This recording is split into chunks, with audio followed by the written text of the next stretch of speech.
Watching the KOAM Morning News on Fox 14. Today, Missouri sees its first gas tax hike in almost 30 years. Pretty easy to tell you what we're going to start with right there. That's a live look. Whoo! All right, we got some pea soup on our hands.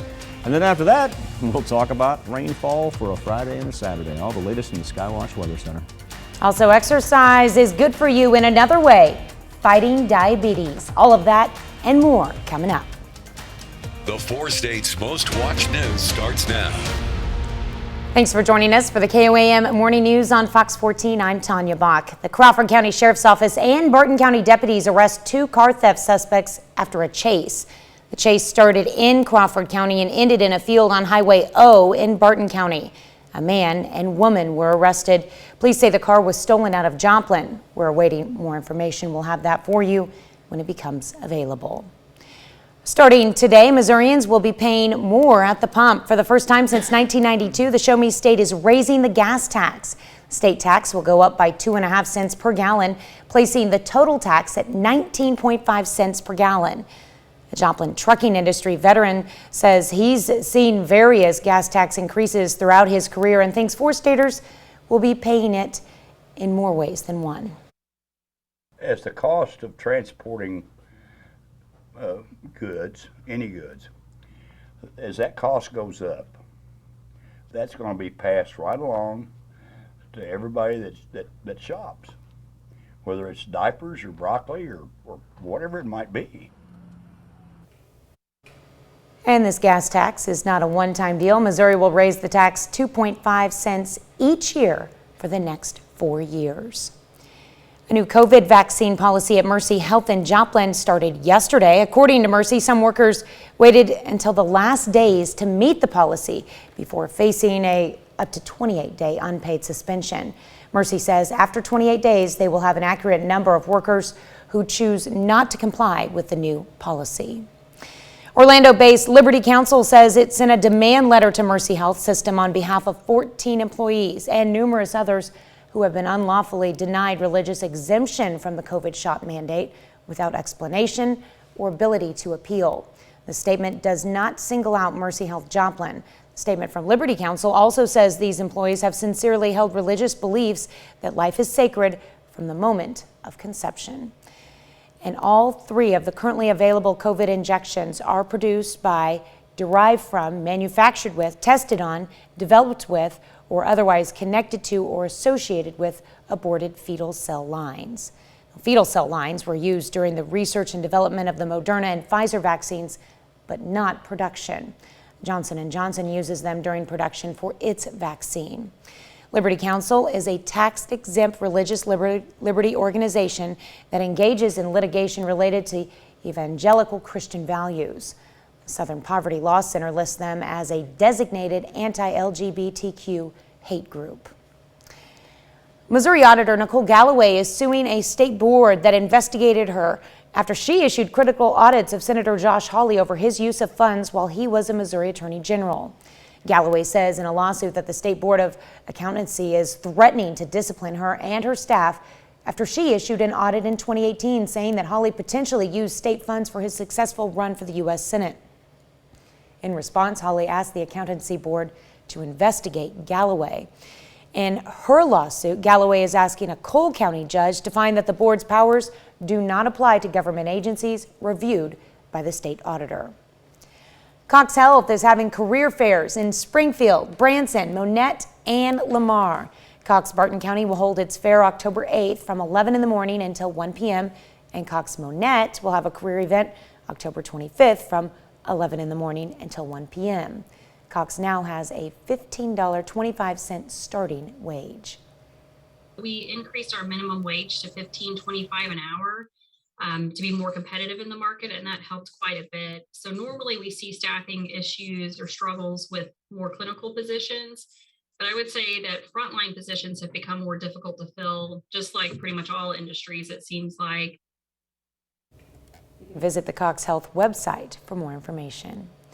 Carthage Parks and Recreation has a plan for the future of the city's parks, and last night they gave the public a look at those plans. The meeting was meant to gather public input on the department's master plan titled Our Town, Our Time. Some of the ideas discussed included an expanded farmers market at Central Park, a contemporary aquatic facility, and new designs at some city parks.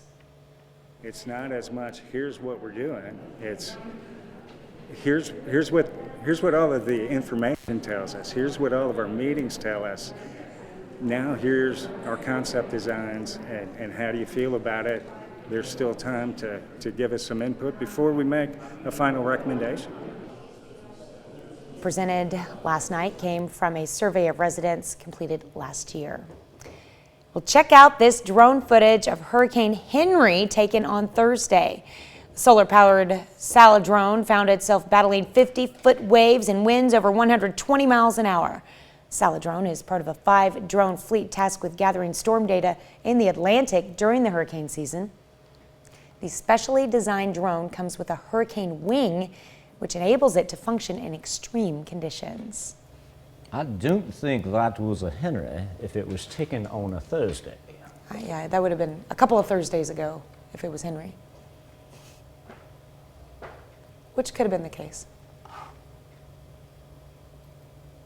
pretty sure my girl Anne-Marie Green told me it was Sam. Ah.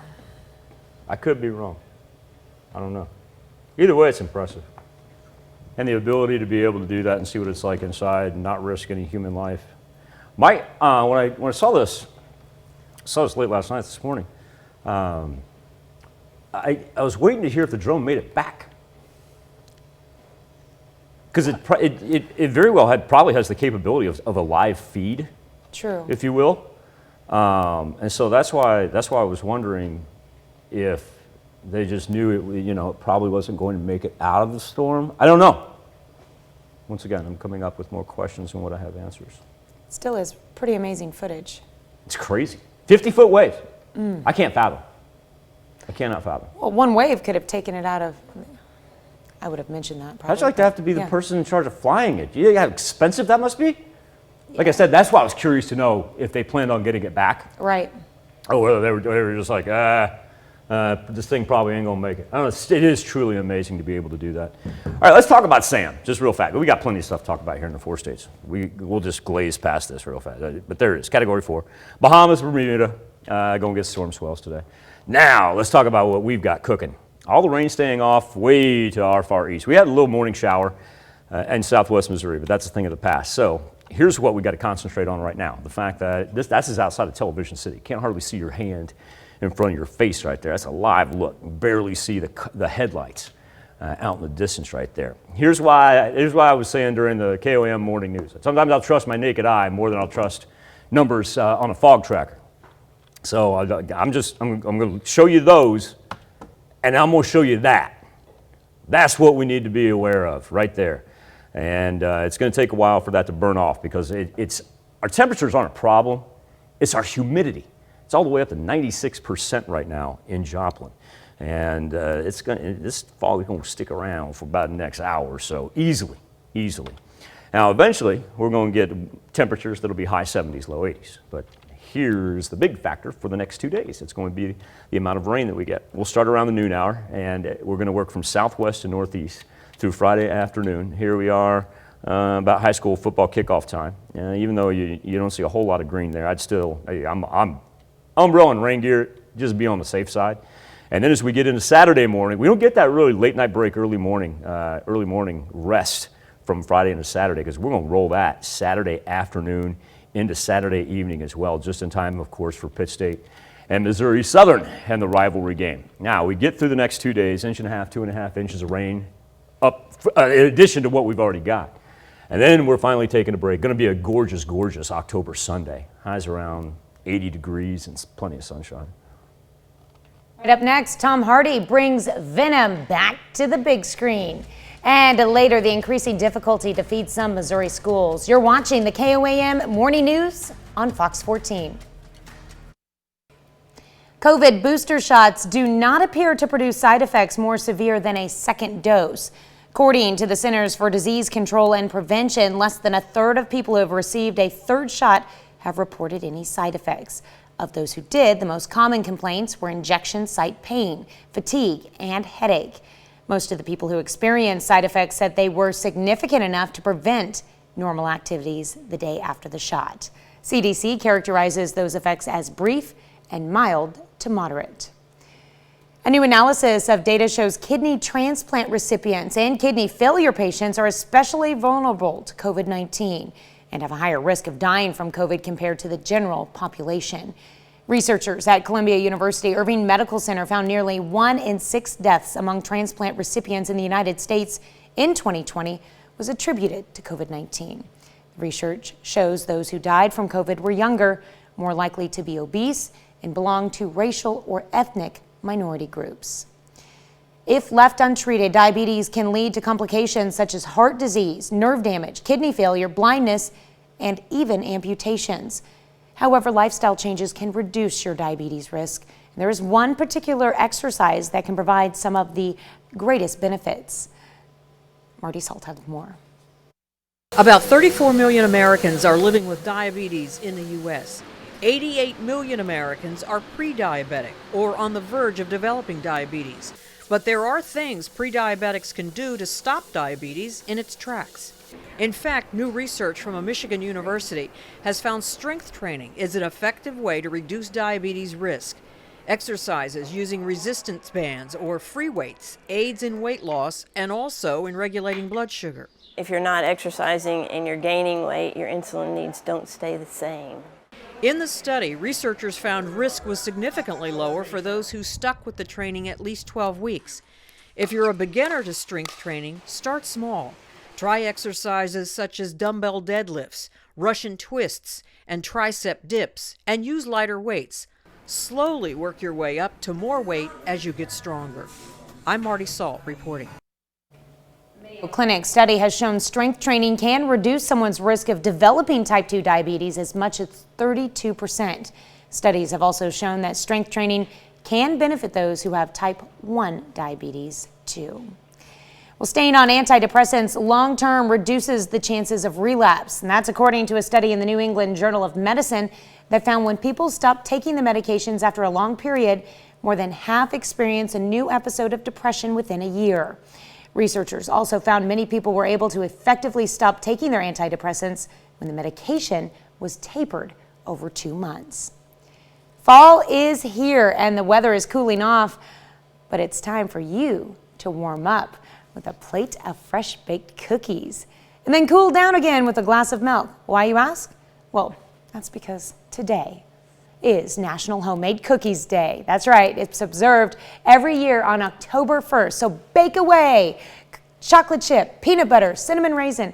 It doesn't matter. Just go for it and have fun.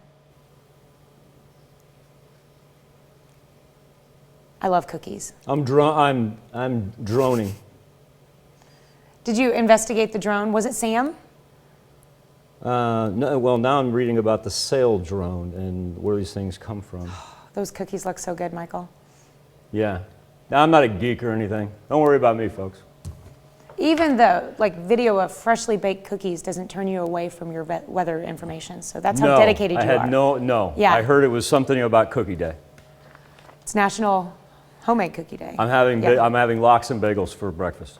It's actually raining outside of Television City, Tanya. But it's not rain. It's not from the clouds. It's from all the condensation dripping off of our towers. But if you were to walk outside, you hear it just hitting on our metal roof everywhere. And then you get away from the metal roof, get away from the tower, and then you're just shrouded in fog. It's so sticky outside. My shirt just about stuck to me right now. So that's our big factor for the morning is this fog and how quickly it has developed and got on us. So our humidity right now over 7th and Rangeline and Joplin. Hey, there's a school bus. Up and at 'em, kids. 96% is where we're sitting. It's going to be a while before that fog, especially in those low-lying areas, gets out of here. And that's also, too, going to prevent any type of a quick warm-up. We're going to be in the mid-60s here for most of the morning. And you just need everybody to be very, very careful out there with the fog, especially, school starting around 8. Some of those kiddos making their way to the bus stop right now. Slow down out there. Here's the Skywatch Storm Tracker, and the nice thing is the severe thunderstorm risk map. While we are going to get thunderstorms, not going to be anything severe. We don't have any wind, we don't have any hail, and temperatures eventually work up into the high 70s and low 80s. Let's talk about our rain. That's the important factor. As we get into the afternoon hour, here we go. We then begin to develop. We're going to roll southwest to northeast today. And at times, we're going to get another 1.5 to 2 inches by the time we get to Sunday. There we are into Saturday. We just keep on rolling through. Saturday is going to be a wet one as well. And now Sunday is going to be delightful. Not only a chance to get some sunshine, but dry out, and really a beautiful start to the beginning of next week. So let's just be safe here for the next 48 hours and be back with more KOAM Morning News on Fox 14 right after this. Come enjoy the Sequel to the hit movie Venom crawls into theaters this weekend. But did you know Venom's big screen origin changed from his comic book beginnings? Rick Damigella reports. I say either, you guys say either, I say neither, and I say neither. Eddie Brock and his alien symbiote frenemy are back in Venom Let There Be Carnage. Ta-da! Catch up! Excuse me? With the Venom movies not being part of Marvel's cinematic universe, Venom's movie origin is quite different from its comic book birth. The reason why Venom is so different on screen than it is in the comic books is because obviously Venom in the books is so directly tied with Spider-Man. Do you know how lucky you are that I chose you? You chose me? Spider-Man was fighting alongside of the Avengers on a different planet, and Spider-Man accidentally lost his costume in the battles there, and he goes up to a machine, and he thinks he's asking the machine to craft him a new costume, but he's actually combining with this alien symbiote. That is a red one! You need to come out right now. I will let you eat everybody! Promise! I promise! Oh yeah! In Let There Be Carnage, Eddie and Venom face off against serial killer Cletus Cassidy. We were teased with Eddie Brock meeting Cletus Cassidy in the very first Venom film, but yes, there is a little face-to-face interaction, and the symbiote infects Carnage, and boy, is he scary. They've done some incredible effects work, and the transformation stuff that we see with Woody Harrelson is just remarkable. All I ever wanted in this world is carnage. In Hollywood, I'm Rick Damigella. And that is one the Collins family probably will be seeing. We'll be right back after this. It's time to honor today's four-state hero, U.S. Army Specialist Anthony Michael Herbinger. Been serving with the Army since January of 2006. He served in Iraq from June of 2007 through September of 2008. His hometown, Lamar, Missouri. To Specialist Anthony Michael Herbinger, we thank you, our four-state hero. Well, the food supply shortage is impacting a growing number of Heartland school districts. A group of Southeast Missouri lawmakers are calling on the governor to help now. Representative Don Roan sent a letter to Governor Parson, and 4 local lawmakers joined him in signing it. It calls on the governor to take action as more schools struggle to get the supplies they need to feed their students. We cannot let our children go without a nourishment of breakfast and lunch. State Representative Don Roan is worried about the food supply shortage impacting school children in the Boot Hill counties he represents. We are in a very poverty part of the state, and if we don't stand up for these kids, they won't get their nutrition for the day. That's why Roan sent this letter to Governor Parson, co-signed by 4 of his fellow Heartland lawmakers. So we've decided to ask the governor to send the National Guard to deliver the food to our schools so these students can have a breakfast and lunch, because that's most of the time that's the only meals that they get during the day. In the letter, Roan points out the food supplier for the New Madrid County R1 school district stopped deliveries to the Boot Hill due to the pandemic and a shortage of workers. I spoke with Superintendent Dr. Sam Duncan, who tells me he's been in constant contact with that supply company. They let us know that we may have a crisis coming, and throughout all of this, they have bent over backwards to make sure that our kids had high quality meals, breakfast and lunch, every single day. And they've come through for us. We have students, some of them, they really look forward to these meals during the day because it's important to them to get to eat at school. Roan's asking Governor Parson to use the National Guard to get those needed supplies to schools across Southeast Missouri. Hopefully the governor will in turn say, okay, if you can't deliver it, we'll send guardmen over there to bring the food and deliver to the schools in the Boot Hill. Another half hour of news and weather is just ahead. Coming up on the KOAM Morning News on Fox 14, the lights on one football season get turned off. And for some communities, hemp is the future of business. You're watching the KOAM Morning News on Fox 14. We'll be right back.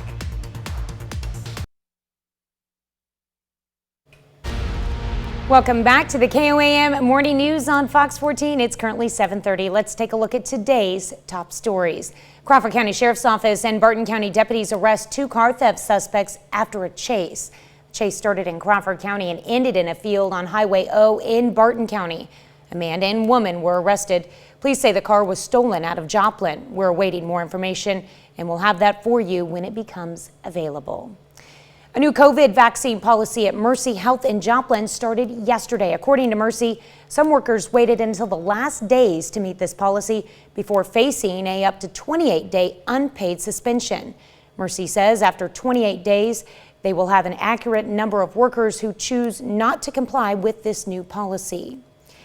Orlando-based Liberty Counsel says it sent a demand letter to Mercy Health System on behalf of 14 employees and numerous others who have been unlawfully denied religious exemption from the COVID shot mandate without explanation or ability to appeal. The statement does not single out Mercy Health Joplin.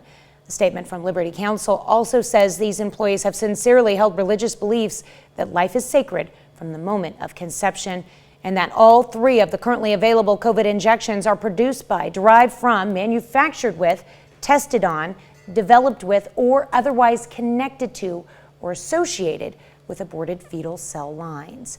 Fetal cell lines were used during the research and development of the Moderna and Pfizer vaccines, but not production. Johnson & Johnson uses them during production for its vaccine.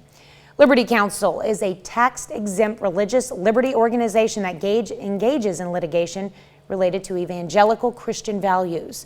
The Southern Poverty Law Center lists them as a designated anti-LGBTQ hate group.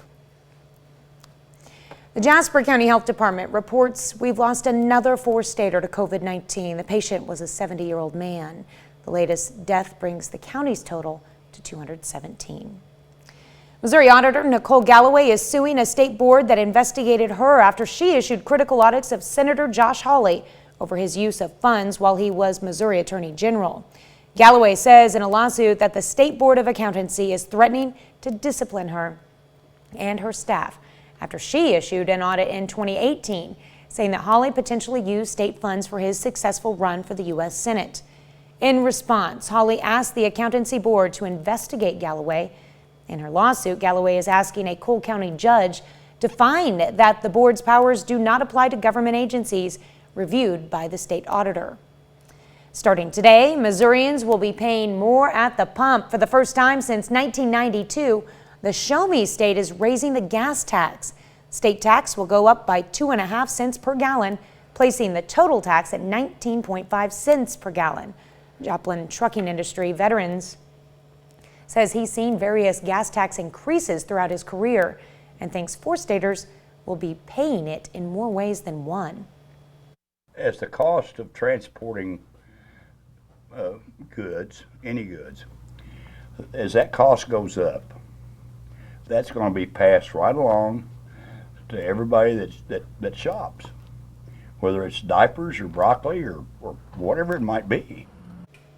This gas tax is not a one-time deal. Missouri will raise the tax 2.5 cents each year for the next 4 years. Officials from Missouri and Arkansas celebrated the completion of the I-49 Missouri-Arkansas connector. Missouri Governor Mike Parson and Arkansas Governor Asa Hutchinson were in attendance. The connector was a project 25 years in the making. It relocates the 4-lane divided highway to the west of the existing U.S. Route 71 and adds an interchange at Route 90 west of Jane, Missouri. You look at interstate traffic all over our state right now, you see buildings being done, you've seen businesses going up all along these interstates, and really for small communities anymore, it's starting to spread out in some of the smaller towns. So I think it's going to be a great opportunity for this part of our state as well as Arkansas. The connector will officially open for the public tomorrow. A new exhibition showing one of the world's most famous street artists is now open in Culver City. Banksy, genius or vandal? Features more than 80 original Banksy paintings, sculptures, installations, and photos, in addition to a 360-degree multimedia room and virtual reality experience. How sweet is that? The show runs through December. That's pretty cool. We've showed so many of Banksy's pieces throughout the... Kick-saving and beauty. Sail drones. They are not in the air. There are 5 sailboat drones. That was Sam that we saw video of. That was Hurricane Sam. Well, the story said they sent out 5. Right, they sent out 5 of them, and then what they do is they're expected to be out there the entire season. They converge. That's why there's 5 of them.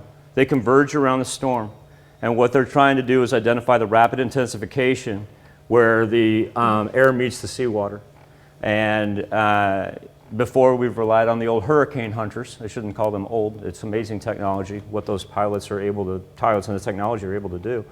But yeah, this is brand new this year, so it'll be curious to see. So they're still all up and running? Yeah. Yeah. Well, they've got that special hurricane wing that allows them to handle those kind of... It's pretty amazing. And they're solar powered.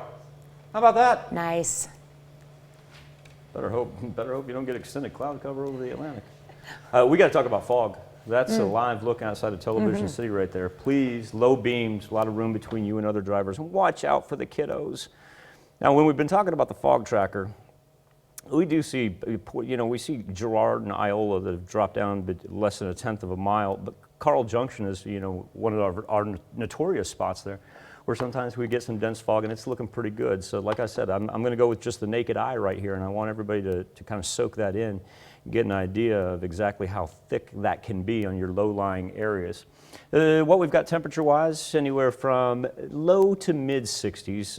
We're not going to get any sunshine to help burn off the fog anytime soon. Our humidity is sitting at 96%. And what's going to happen today is our Gulf moisture is going to follow the jet stream right there. And so it's going to move from southwest up to northeast. And be honest, about the noon hour, and once it does start, we're going to get some heavy rain as we head into a night of high school football. There we are for the afternoon. That's about kickoff right there. I'm still encouraging everybody to take the umbrella, and I'm going to roll it all the way into Saturday morning, Saturday afternoon. If you've got any activities planned, know that that's what's going to be on us for the afternoon hours, and we're going to keep it really until Saturday night. Sunday's going to be delightful. We just got to anticipate another 1.5 to 2.5 inches before it's all said and done. Be back right after this. Fall Fridays and high school football, they go hand in hand. We know that all too well here in the 4 states. But in one Minnesota town, the Friday night lights, well, they're going to stay dark. Entire season canceled. Town called Proctor, it's just outside of Duluth. School district says it's canceled because of student misconduct. Jeff Wagner made the trip to Proctor. Find out how families are reacting. Everywhere you go, someone's like, did you hear what happened in Proctor? Are you hearing what's going on? Have you heard the truth? It's a story that's rocked a small community, an incident involving football players at Proctor High School that's only been described by school leaders as student misconduct. That should not have happened. Nothing like that should have ever happened in the locker room. Charles Knopfsinger has a middle school-age son who plays football, as does Colleen Crumley, who now worries about his potential experience in high school. This is supposed to be a safe thing for kids. It's supposed to be something that they'll remember for the rest of their life, and it shouldn't be tainted by such negativity and hatred. The school district won't release further details, such as whether the incident even happened in a locker room. Proctor police have only acknowledged that there's an open investigation. But whatever happened was enough to lead the school to cancel the rest of the football season. At this point, they do need to take the time to figure out what exactly happened, who was involved, and I think that if the season was still going, that potentially might make people feel unsafe. Alicia Lesky and Crumley have protested outside the school to raise awareness and support the alleged victim. This world is hard enough. They shouldn't have to worry about playing a sport. Rumors about what may have happened in the incident have spread far beyond Proctor, and it's enough for parents to sit down with their kids and have tough but necessary conversations about what could happen when student athletes are behind closed doors. I just tell them, don't be afraid to come to me, go to your coaches, go to a safe place, just be open and don't be scared, because there's not going to be repercussions, especially not for me. Now, on to our something to talk about. Dylan, do me a favor. Do not roll a package on this. Just let me talk about it so we can get out on time. Studies coming out. We've been talking about teens and mental health and whatnot. Specifically, we made our question, how much time should teens be allowed to spend online? Gave you several options here. And right now, 39% chime in saying about 90 minutes sounds good. That coming off the Wall Street Journal's report last week about Facebook, Instagram, how it was affecting the mental health of teenage girls and whatnot. So we were just curious what you thought of, what you deemed an appropriate time as far as social media goes in a teenager's life. You can always make your voice heard, KOAMnewsnow.com/vote, or by going to KOAM News Now Facebook page. We'll be back right after this. Indiana, it's one that you wouldn't expect. Munashi Kengawari has more on the story. We have a wonderful reason to celebrate. We're welcoming another company, Hemprise, into the One Southern Indiana family of businesses. It's the day One Southern Indiana President Wendy Dant Chesser has been waiting 2 years for.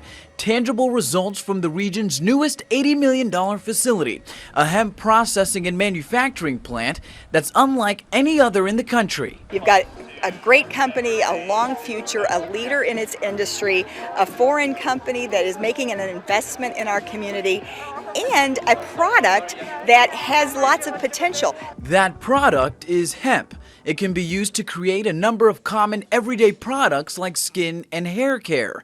Hemprise will be breaking down that plant. And we want to be at the forefront of that in Southern Indiana. After getting the green light from the state, construction began on a tank farm where the plants will be extracted. 20 months later, these 12 tanks are up and running, meaning construction here at Hemprise is now complete. Soon the company will be able to create enough product to make them one of the, if not the largest hemp processing and manufacturing facilities in the country. Kentucky and Indiana grow some of the best hemp in the country. We felt like this region of the country really provides us with so much more opportunity for growth and development. This is where we really wanted to focus our time, energy, and investment. When the company hits its stride, officials expect to process somewhere between 8 and 10 million pounds of hemp each year, enough to support Southern Indiana farmers and make the region a hotbed for hemp. At the end of the day, we're here to provide an ingredient that is then useful in consumer products for other companies. It's one step at a time, it's one consumer at a time, one brand at a time, and we're really looking forward to making that happen. Wall Street wrapped up a tough September with another down day. The Dow slid 546 points, the Nasdaq fell 63, the S&P 500 lost 51.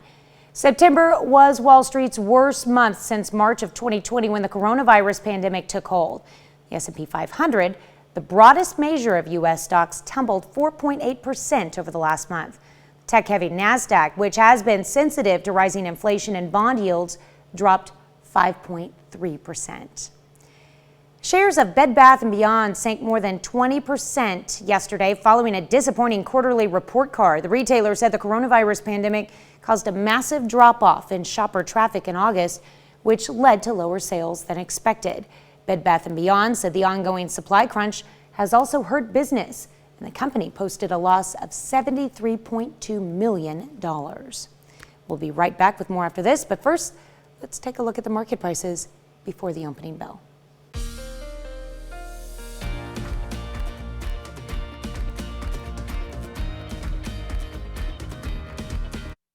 Dear Nintendo announcing several new games for its Switch game console. Our resident gamer Rick Damigella with the latest.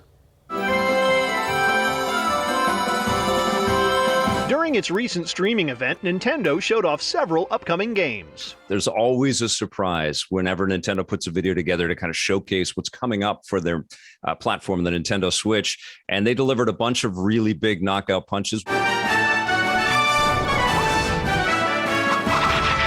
There's a new Kirby game that's coming, and I've always been a big fan of Kirby. He's adorable and, can eat anything. And this one looks like you can traipse around in a 3D world, which looks a little dystopian. It's kind of weird to see a cute little pudgy, always hungry character that walks around in a destroyed world like that.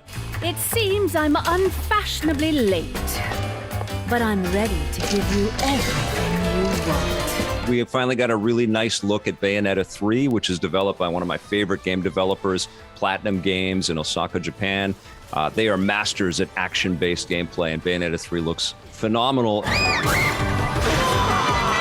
The Chocobo are an incredible creation from the Final Fantasy universe. They're in every one of the games, even though the games are not really connected to each other. The Chocobo are recurring creatures that you can ride. And gamers will be able to race the birds in Chocobo GP. All 3 of these Nintendo Switch games are slated to release in 2022. Leveling up in Hollywood, I'm Rick Damigella.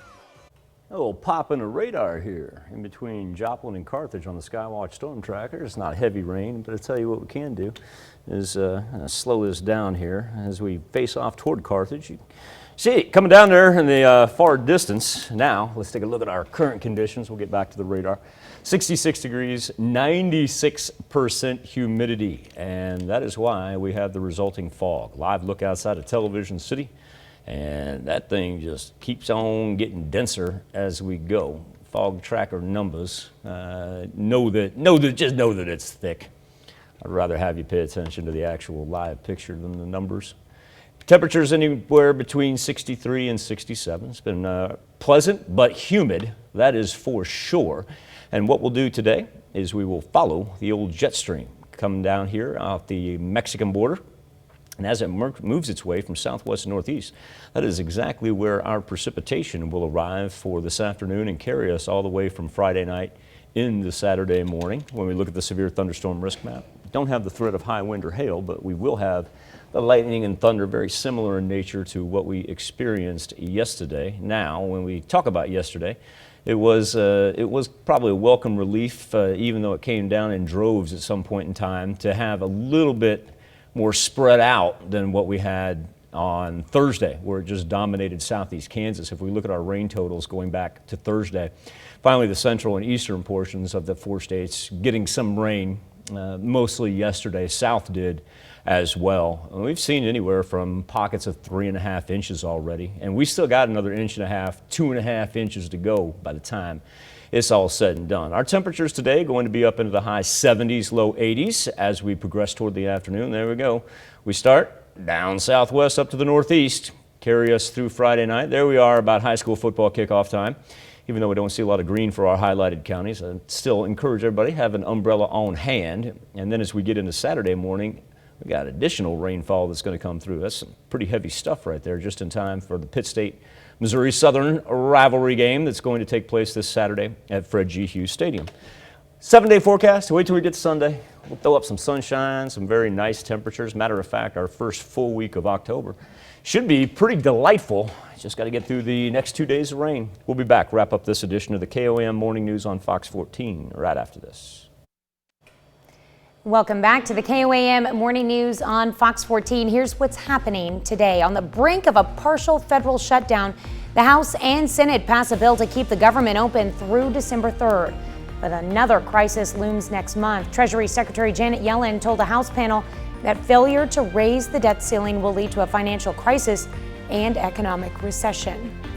President Biden's domestic agenda is in limbo. House Speaker Nancy Pelosi put off a planned vote on a $1.2 trillion bipartisan infrastructure bill.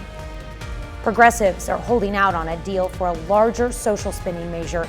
But moderates, including Senator Joe Manchin, say the current price tag of $3.5 trillion is too large. And Hawaii's Mount Kilauea volcano is spewing lava again, although this time the eruption is not in an area with homes. Kilauea destroyed more than 700 homes back in 2018.